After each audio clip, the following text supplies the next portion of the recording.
कोल India आज की date में ऐसा स्टॉक बन चुका है कि लोगों का विश्वास इस कंपनी पे एकदम ही चेंज हो चुका है। रीजन बिंग, आज से 4-5 साल पहले जब भी लोग कोल इंडिया की बात करते थे तो लोग पूछते थे कि क्या आप डिविडेंड हैवी पोर्टफोलियो बनाना चाहते हैं तो आपके पास कोल इंडिया होना चाहिए। लेकिन पिछले 1 साल के टाइम पीरियड ने कोल इंडिया ने ऐसी परफॉर्मेंस दी है जो कि मार्केट की दिग्गज कंपनीज ने भी इतनी ज़्यादा आउट परफॉर्मेंस नहीं दिखाई होगी।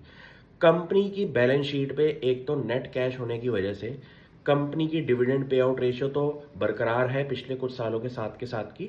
लेकिन कंपनी का सबसे बड़ा आउटलायर जो बना है वो है उनके एनुअल प्रोडक्शन टारगेट फॉर कोल।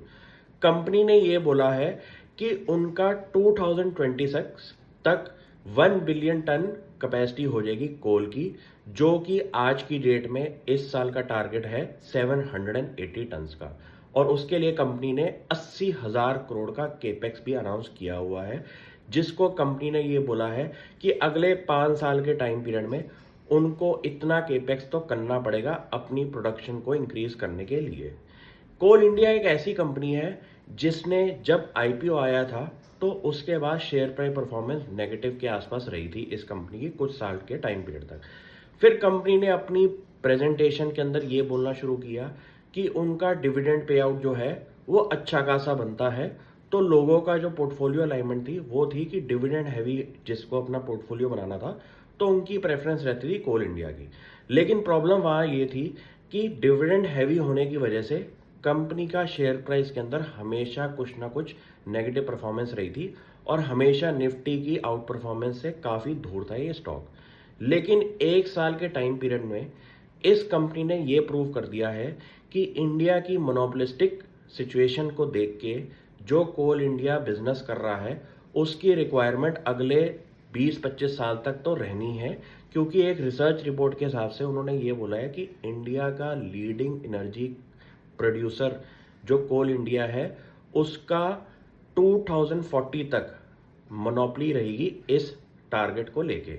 तो मुझे लगता है कि अगर आपको कुछ ऐसे स्टॉक समझ में आए जिनके बारे में आप डीप स्टडी कर सकें, कंपनीज कैश रिच हो, तो उनको आप अपना फर्दर स्टडी में तब लगाएं जब कंपनी के टर्न अराउंड की सिचुएशन काफ़ी ज़्यादा चेंज हो जाए। पिछले 1 साल के टाइम पीरियड में इंडिया जैसी कंट्री जो कि कोल रिच है उसको भी आज की डेट में आज इंपोर्ट करना पड़ता है कुछ अमाउंट ऑफ कोल बाहर की कंट्री से। तो आपको ये समझ में आ चुका होगा कि डोमेस्टिक डिमांड कोल की अभी भी इंडिया जैसी कंट्री के अंदर बहुत ज़्यादा है, जिसकी वजह से कोल इंडिया को अपना केपेक्स भी करना पड़ रहा है, प्लस इंडिया जैसी कंट्री को अभी आज की डेट में इंपोर्ट भी करना पड़ रहा है कोल।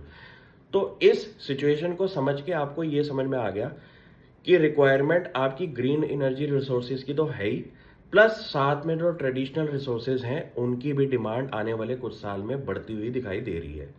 तो मार्केट रिपोर्ट्स में आप जो ग्रीन एनर्जी रेवोल्यूशन देख रहे हैं उसके अलावा कुछ ऐसे रियलिस्टिक स्टैट्स भी देखें कि फंडामेंटली कौन सी कंपनीज आपको सही दिख रही हैं।